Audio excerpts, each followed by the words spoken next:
जी हाँ दोस्तों, क्या आपको पता है भारत के पास दुनिया की सबसे बड़ी सक्रिय सेना है। तो आइए आज हम समझेंगे कि इंडियन डिफेंस सिस्टम असल में काम कैसे करता है, भारत की सुरक्षा किस प्रकार व्यवस्थित है।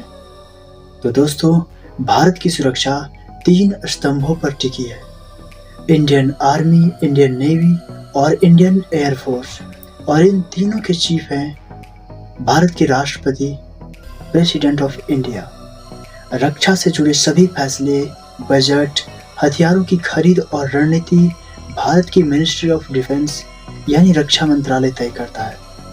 रक्षा मंत्रालय के अंदर 4 प्रमुख विभाग काम करते हैं। डिपार्टमेंट ऑफ मिलिट्री अफेयर्स, जो सेना से जुड़े काम देखता है।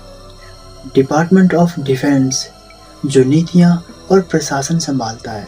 डिपार्टमेंट ऑफ डिफेंस प्रोडक्शंस, जो हथियारों का निर्माण करता है। और DRDO यानी defence research and development organisation, जो देश के लिए नई रक्षा तकनीक तैयार करता है। अब सबसे पहले बात करते हैं इंडियन आर्मी की। इंडियन आर्मी जमीन पर देश की सुरक्षा करता है और पहाड़ों में युद्ध लड़ने के लिए विशेषज्ञ भी मानी जाती है। सेना को 7 कमांड्स में बांटा गया है: northern command, western command, eastern command, central, southern, south western और training command. Northern command Jammu Kashmir और लद्दाख की सुरक्षा देखता है। वेस्टर्न कमांड पाकिस्तान सीमा पर तैनात रहता है। ईस्टर्न कमांड चीन और पूर्वोत्तर राज्यों की सुरक्षा संभालता है, जो सीधे फ्रंट लाइन पर लड़ती है। आर्मर्ड क्रॉप्स, जिनके पास भारी भरकम टैंक्स होते हैं, और आर्टिलरी, जो दूर से दुश्मन पर हमला करती है। इसके अलावा पारा SF और घातक फोर्स जैसी स्पेशल यूनिट्स खुफिया और कठिन मिशंस को अंजाम देती है।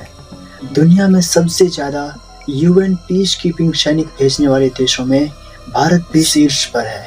अब चलते हैं समुद्र की ओर, यानी इंडियन नेवी की बात करते हैं। भारत के पास 7500 किलोमीटर से भी ज़्यादा लंबी कोस्ट लाइन है और हमारे समुद्री व्यापार का लगभग 90% हिस्सा समुद्र से आता जाता है। इसलिए इसकी सुरक्षा की जिम्मेदारी इंडियन नेवी के पास है। नेवी के 3 मुख्य कमांड्स होते हैं: western naval commands, eastern naval commands और southern naval commands. Western command Arabian sea यानी अरब सागर की सुरक्षा करता है। Eastern command bay of Bengal यानी बंगाल की खाड़ी संभालता है। और साउदर्न कमांड नेवी का सबसे बड़ा ट्रेनिंग हब है। इंडियन नेवी की ताकत INS विक्रांत, INS विक्रमादित्य जैसे एयरक्राफ्ट कैरियर्स, डिस्ट्रॉयर्स, फ्रिगेट्स और आधुनिक स्कॉर्पियन क्लास सबमरीन्स हैं, जो पानी के अंदर रहकर दुश्मन पर नजर रखती है। समुद्र में सबसे कठिन और गुप्त मिशंस मार्कोस कमांडोस करते हैं। नेवी का काम सिर्फ युद्ध लड़ना नहीं, बल्कि डिजास्टर रिलीफ, रेस्क्यू ऑपरेशंस और इवैक्यूएशन मिशंस को भी सफलतापूर्वक करना है, जैसे ऑपरेशन राहत, समुद्र से लोगों को बचाना और विदेशों से भी भारतीयों को सुरक्षित वापस लेना। अब बात करते हैं आसमान के रक्षक इंडियन एयर फोर्स की। इंडियन एयर फोर्स का लक्ष्य देश को एयर अटैक से बचाना है, दुश्मन के बेसेस पर एयर स्ट्राइक करना और ज़रूरत पड़ने पर सेना को रसद और सैनिक पहुंचाना। एयर फोर्स भी 7 कमांड्स में डिवाइडेड है: western, eastern, central, southern, south western, training और maintenance command. Indian air force के पास Rafale, Su-30 MKI, Tejas, Apache और चिनूक जैसे हेलीकॉप्टर्स हैं, जो पहाड़ों में भी भारी सामान और सैनिक को ड्रॉप कर सकते हैं। इसके अलावा भारत के पास आकाश मिसाइल डिफेंस सिस्टम और S-400 एयर डिफेंस शील्ड है, जो दुश्मन के मिसाइल्स और एयरक्राफ्ट्स को भारत की सीमा में आने से पहले ही डिस्ट्रॉय करने की क्षमता रखते हैं।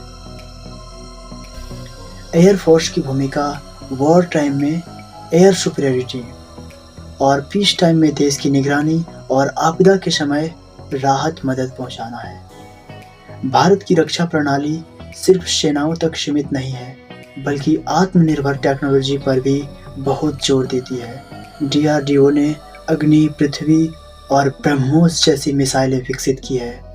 HAL यानी हिंदुस्तान एरोनॉटिक्स लिमिटेड ने भारत के लिए तेजस जैसे फाइटर जेट तैयार किए हैं।